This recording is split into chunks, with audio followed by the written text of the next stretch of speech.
Olá e bem-vindos! Hoje vamos mergulhar num projeto de engenharia fascinante. Vamos ver como a eletrónica, passo a passo, nos dá as ferramentas para resolver um problema que pode parecer simples, mas é super crítico. Como é que garantimos que um equipamento vital não sobreaquece e, claro, não nos deixa ficar mal?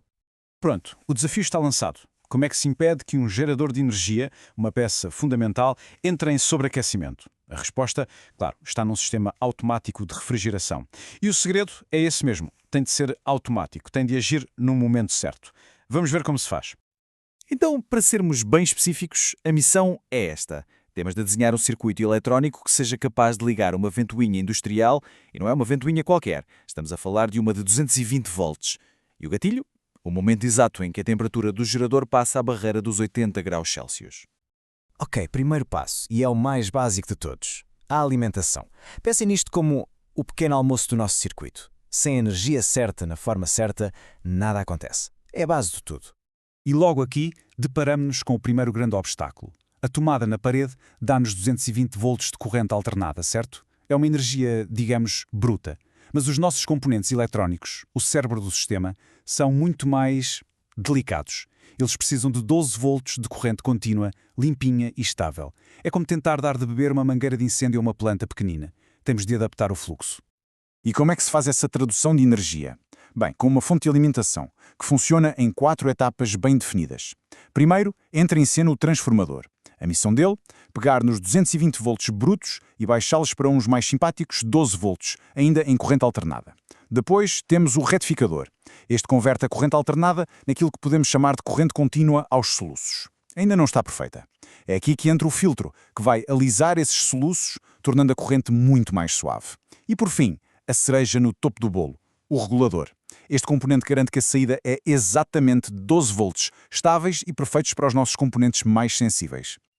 Muito bem, o nosso circuito já tem energia. Está vivo.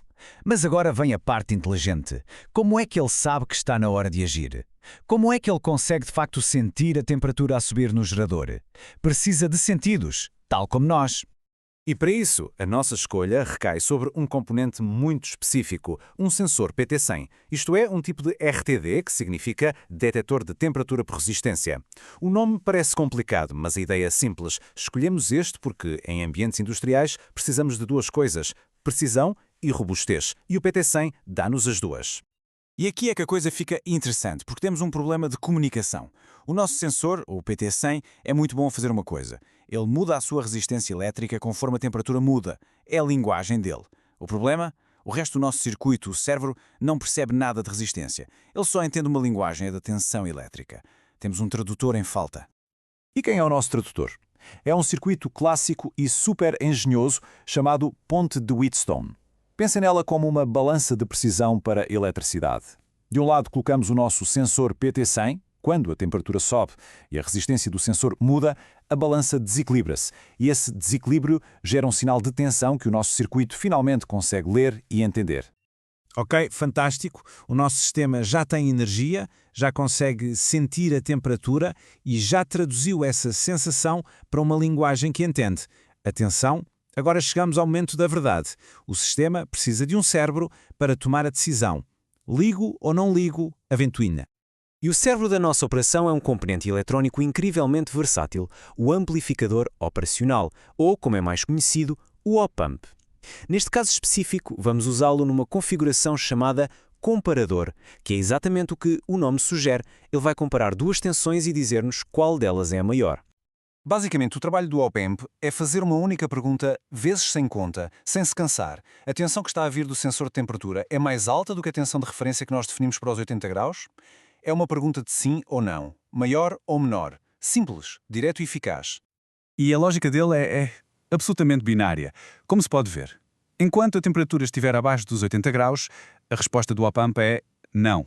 A saída dele é 0 volts. A ventoinha fica desligada. Mas, no instante em que a temperatura ultrapassa os 80 graus, a resposta passa a ser sim. E o op-amp muda a sua saída para 12 volts. É o sinal verde, o comando para arrancar. Tudo bem, já temos a decisão. Um sinal de 12 volts foi gerado. Mas e agora? Como é que este sinal, que tem pouquíssima força, consegue ligar uma ventoinha industrial gigante que precisa de 220 volts? É aqui que entra o músculo do nosso sistema.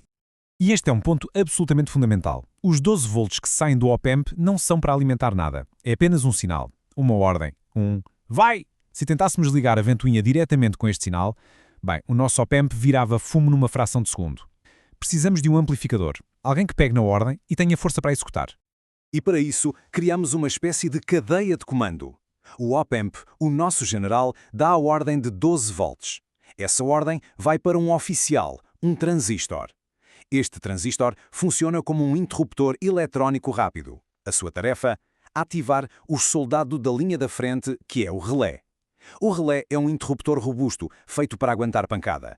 Quando o transistor o ativa, o relé fecha os seus contactos e, plique, abre a comporta para os 220 volts da rede elétrica que finalmente chegam à ventoinha.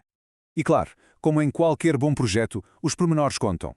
Adicionamos duas coisas essenciais. Primeiro, um diodo de flyback. Nome estranho, função vital. Quando o relé se desliga, ele gera um pico de tensão que podia destruir o nosso transistor. Este pequeno diodo absorve esse pico, protegendo o circuito. E segundo, algo bem mais visível, um LED vermelho. É o indicador visual para que qualquer operador saiba de relance que o sistema está ativo. Ok, vimos as peças todas separadas. Agora vamos juntar tudo e ver o filme completo. Vamos seguir o percurso do sinal, desde o calor até o vento, e ver como esta cadeia de eventos funciona em perfeita harmonia. Então vamos lá, o ciclo completo. Primeiro, calor. O gerador aquece, a resistência do sensor muda. Segundo, sentir. A ponte de Wheatstone transforma essa mudança num sinal de tensão. Terceiro, decidir. O op-amp compara o sinal com o nosso limite e envia a ordem. Quarto, amplificar. O transistor recebe a ordem e ativa o relé. Quinto, agir. O relé liga a ventoinha de 220 volts. E finalmente, sexto, arrefecer. A ventoinha faz o seu trabalho, o gerador arrefece e o sistema fica em espera, pronto para repetir o ciclo assim que for necessário. E no fundo, o que temos aqui é a beleza da engenharia eletrónica em ação. Pegamos num problema que parece complexo e dividimos-lo em pequenos blocos lógicos e simples. Um bloco para alimentar, um para sentir, um para decidir e um para agir. Juntos, eles formam uma solução sofisticada e, acima de tudo, eficaz.